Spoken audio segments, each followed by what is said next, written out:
अच्छा, हम लोगों ने अब तक जो भी पढ़ा था लिमिटिंग फैक्टर एनालिसिस में, अब उसका एक सवाल सॉल्व करते हैं।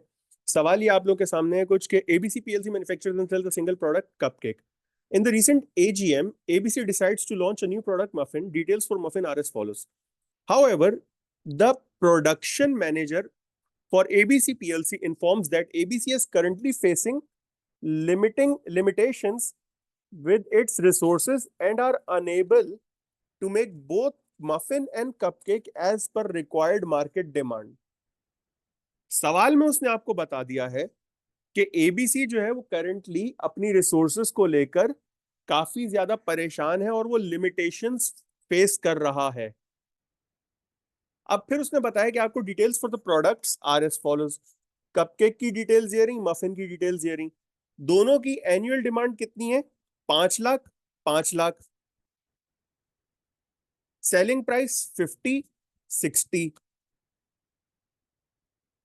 मटेरियल कपकेक पर लग रहा है 250 ग्राम्स और मफिन पर लग रहा है 350 ग्राम्स।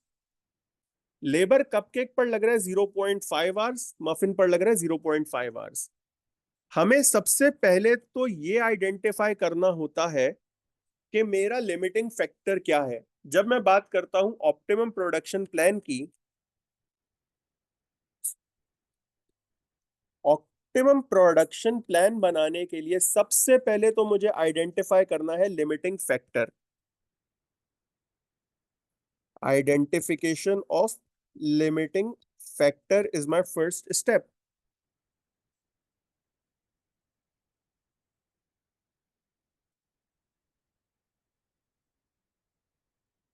कैसे आइडेंटिफाई करेंगे? अब देखो, मुझे उन्होंने बता दिया कि मेरे पास जो अवेलेबल मटेरियल है वो है 330 या 3,30,000 केजीज। और लेबर जो अवेलेबल है वो कितना है? 450,000 लेबर आवर्स मेरे पास अवेलेबल है। पहले तो ये देखते हैं कि मुझे मटेरियल चाहिए कितना। मटेरियल रिक्वायर्ड, एंड उसके बाद आ जाएगा लेबर रिक्वायर्ड। अगर मैं बात करूं कपकेक की, तो कपकेक पर मेरा मटेरियल लग रहा है 250 ग्राम्स, यानी कि 0.25 केजीज। और मुझे 5 लाख कपकेक्स बनाने हैं, तो टोटल मेरा मटेरियल कितना लग गया? 1,25,000 केजीज। और अगर मैं मफिन की बात करूं तो मफिन में मेरा लेबर लग रहा है 350 ग्राम्स, और मफिन भी मुझे 5 लाख ही बनाने हैं। तो टोटल मफिन पे मेरा कितना लेबर लग रहा है? मफिन पे मेरा टोटल लेबर लग रहा है 175,000 केजीज। बिल्कुल वैसे ही निकाला जैसे कपकेक का निकाला, फर्क सिर्फ इतना है, यहाँ पे 0.25 था, यहाँ पर 0.35 आ जाएगा। और टोटल मुझे कितना लेबर रिक्वायर्ड है, सॉरी, टोटल मुझे कितना मटेरियल रिक्वायर्ड है? 300,000 केजीज। ये मैंने कैसे निकाला? 125 प्लस 175, टोटल मेरे पास कितना आ गया? 300,000 केजीज। अब लेबर पे बात करते हैं। कपकेक के लिए लेबर मुझे कितनी चाहिए है? 0.5 आवर्स पर केक। और मेरे पास टोटल कितने कपकेक्स है? 500,000 है, तो ये आ गया मेरे पास 250,000 hours. Same goes for muffin. Muffin के लिए भी मुझे 2.5 लाख घंटे चाहिए हैं। तो अगर मैं बात करूं टोटल मुझे कितना लेबर रिक्वायर्ड है, तो लेबर मेरे पास आ जाएगा टोटल 500,000 आवर्स। मेरे पास कितना लेबर आ गया? 500,000 आवर्स। अब मुझे सबसे पहले तो ये बताओ मेरे पास कौन सी चीज कम है। अगर मैं बात करता हूं मटेरियल की, मटेरियल रिक्वायर्ड है मुझे 300,000 केजीज, अवेलेबल है मेरे पास 330,000 केजीज। तो ये तो मेरी रिक्वायरमेंट से ज्यादा अवेलेबल है, ये तो मेरे पास सरप्लस में है। लेकिन लिमिटिंग फैक्टर सरप्लस में तो नहीं हो सकता, लिमिटिंग फैक्टर तो होता है डेफिसिट में, जो कि मेरे पास इधर लेबर में आ रहा है। लेबर मेरी रिक्वायर्ड है 500,000 आवर्स, और मेरे पास अवेलेबल कितना है 450,000 आवर्स। तो ये मेरे पास लिमिटिंग फैक्टर आ गया। ये लिमिटिंग फैक्टर है मेरे पास, कितना लिमिटेड है ये 50,000 आवर्स मेरे पास क्या है, लिमिटेड है। Labour is my limiting factor. मैंने सबसे पहले एनालाइज कर लिया कि मेरा लिमिटिंग फैक्टर क्या है, लेबर है। मैंने यहां पर लिख दिया लेबर आवर्स अवेलेबल। मैंने यहां लिख दिया लेबर आवर्स अवेलेबल। अब स्टेप टू क्या था मेरे पास, स्टेप टू था मेरे पास calculation of contribution per unit.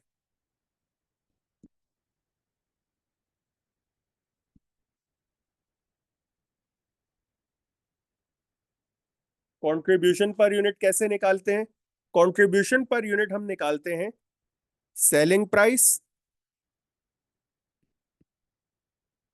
Minus variable cost. इस वेरिएबल कॉस्ट में प्रोडक्शन प्लस नॉन प्रोडक्शन दोनों आ जाएंगी। कैलकुलेट कर लेते हैं जनाब कंट्रीब्यूशन। कपकेक की कॉस्ट निकालते हैं पहले। 250 ग्राम्स एट $5 पर केजी, ये आ रहा है मेरे पास 1.25। 0.5 आवर्स एट $8 पर आर, ये मेरे पास आ रहा है $4। और ये एक्सपेंस मेरे पास आ रहा है $1.5। और फिर उसके बाद $2, $1.5 एंड $0.5, यानी कि $4 ये भी आ गया मेरे पास नॉन प्रोडक्शन। नॉन प्रोडक्शन आ गया मेरे पास $4। तो मेरे पास जो टोटल वेरिएबल कॉस्ट आई वो कितनी है, 10.75 पर कपकेक। अब मफिन की निकालेंगे। मफिन की आ रही है 1.75, $4, और यहाँ आ जाएगी $1.5। And again non production overhead, since non production overhead for muffin and cupcake are same, तो ये आ गए मेरे पास $4। मेरे पास मफिन की वेरिएबल कॉस्ट कितनी आ रही है,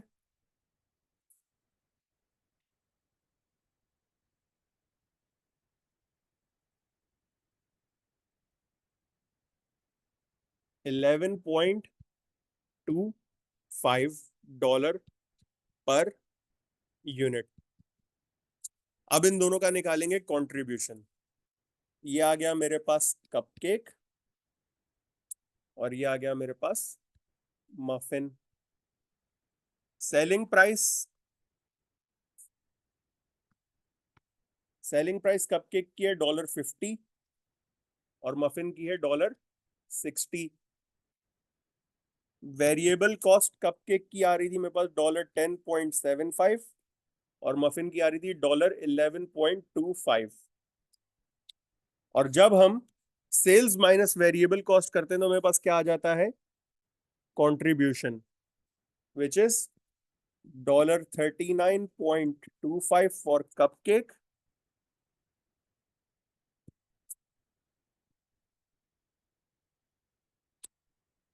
एंड फॉर मफिन आ रहा है मेरे पास 48.75 पर मफिन।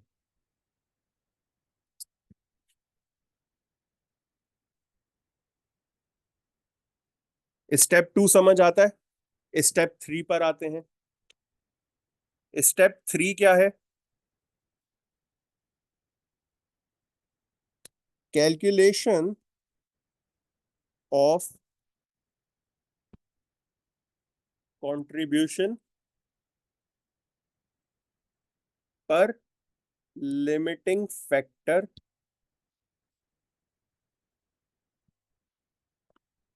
Per unit. मैंने कंट्रीब्यूशन पर यूनिट निकाल लिया था कपकेक और मफिन दोनों का। ये आ गया मेरे पास कपकेक यहां पर और यहां पर आ गया मेरे पास मफिन। तो मेरे पास कंट्रीब्यूशन पर यूनिट कितना आ रहा था, 39.25 पर कपकेक एंड 48.75 पर मफिन।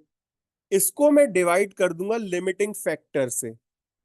मेरे पास लिमिटिंग फैक्टर जो मैंने कैलकुलेट किया था वो था लेबर आवर्स। अब एक कपकेक को बनाने में मुझे 0.5 लेबर आवर्स लग रहे हैं और एक मफिन को बनाने में मुझे 0.5 लेबर आवर्स लग रहे हैं। तो मैं सिंपल इन दोनों को डिवाइड कर दूंगा इनके पर यूनिट लिमिटिंग फैक्टर से, और मेरे पास जो आंसर आएगा उसकी बेसिस पे मैं रैंकिंग कर लूंगा। मेरे पास जो आंसर आएगा उसकी बेसिस पे मैं क्या कर लूंगा, रैंकिंग। मफिन का आ रहा है 97.5,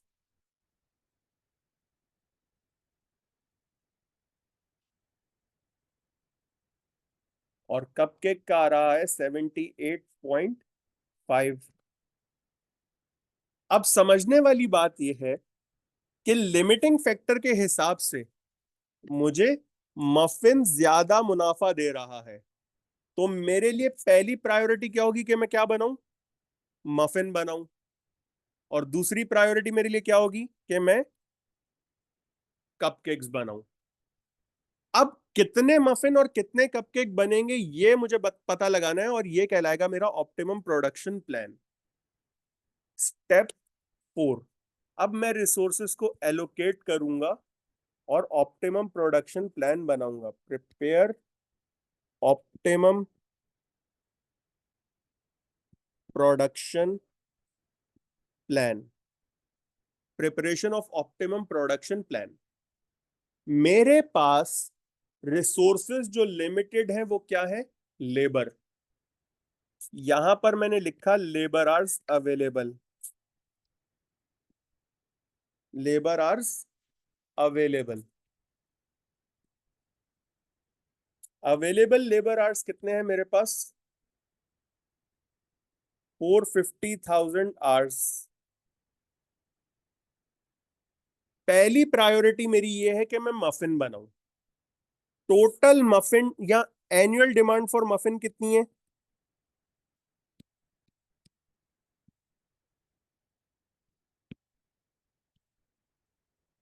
एनुअल डिमांड फॉर मफिन है मेरे पास 500,000 मफिन्स। और एक मफिन पे मुझे लग रहा है 0.5 आवर्स टू मेक। एक मफिन पे मुझे कितना टाइम लग रहा है, 0.5 आवर्स। तो मेरे कितने लेबर आवर्स जो है वो यूटिलाइज हो गए यहाँ पर, 250 आवर्स। मेरे कितने लेबर आवर्स यूटिलाइज हो गए यहाँ पर, 250,000 आवर्स। मेरे पास टोटल लेबर आवर्स अवेलेबल थे 450,000। उसमें से 250,000 आवर्स जो है मैंने यूटिलाइज कर लिए कहां पर, मफिन में।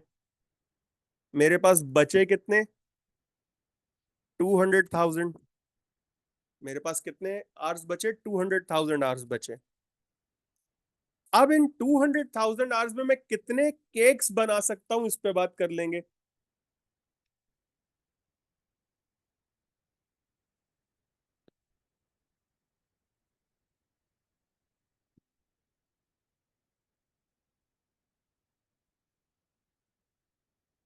एक कपकेक बनाने में मुझे टाइम लग रहा है 0.5 आवर्स, 0.5 आवर पर कपकेक। मेरे पास टोटल अवेलेबल आवर्स कितने हैं, 200,000। तो मैं कितने कपकेक्स बना सकता हूं, 400,000 कपकेक्स। मैं क्या कर सकता हूं, 400,000 कपकेक्स बना सकता हूं। तो अगर मैं बात करूं कि मेरा ऑप्टिमम प्रोडक्शन प्लान क्या बना है, तो मेरा ऑप्टिमम प्रोडक्शन प्लान जो है वो कुछ इस तरीके से है कि मैं बनाऊंगा 500,000 मफिन्स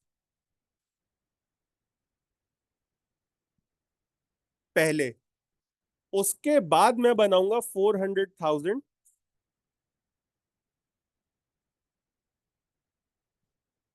कपकेक्स। इसी तर्ज पे मैं पूरा का पूरा अपना जो प्रॉफिट है उसको मैक्सिमाइज करके दिखा दूंगा। किस तरीके से, मेरे पास जो सेल्स आएंगी वो कितनी होंगी,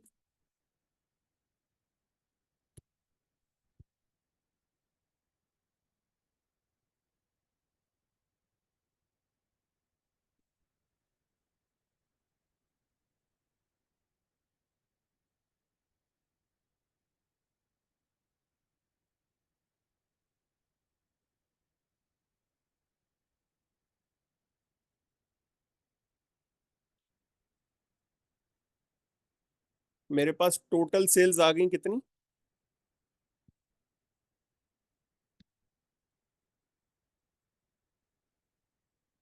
50 मिलियन की। फिर इसकी कॉस्ट माइनस कर देंगे।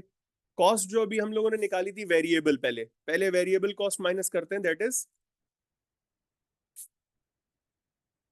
48.75।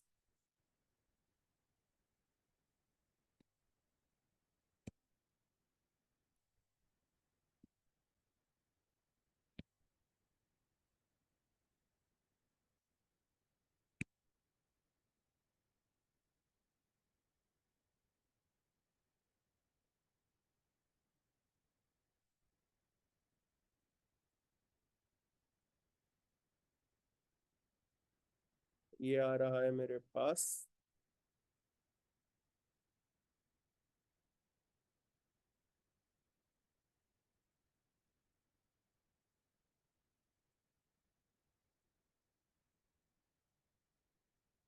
Sorry sorry sorry, variable cost मेरी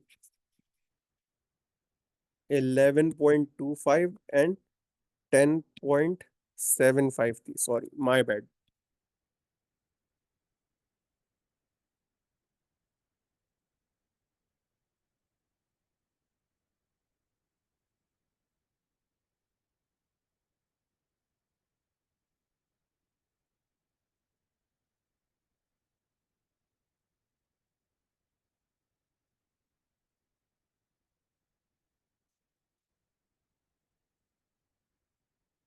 तो मेरे पास जो टोटल वेरिएबल कॉस्ट आ रही है वो कितनी हो गई?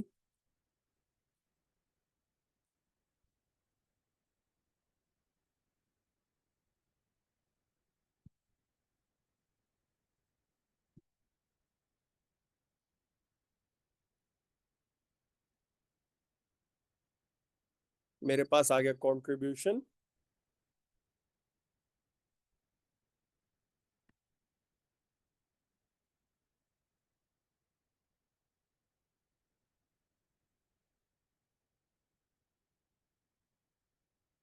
कंट्रीब्यूशन आ गया मेरे पास 4,75,000।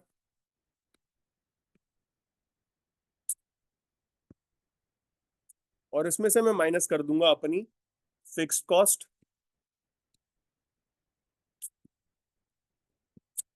Which is $1050,000,000।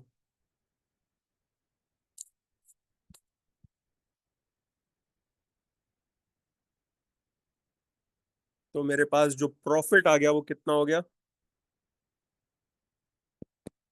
मेरा प्रॉफिट आ गया 39,025,000,000। That is my maximum profit that I can earn using my limiting resources. I believe ये चीज सबको समझ आ गई होगी। फिर भी अगर आप लोग का कोई सवाल होता है तो you guys are allowed to contact me any time.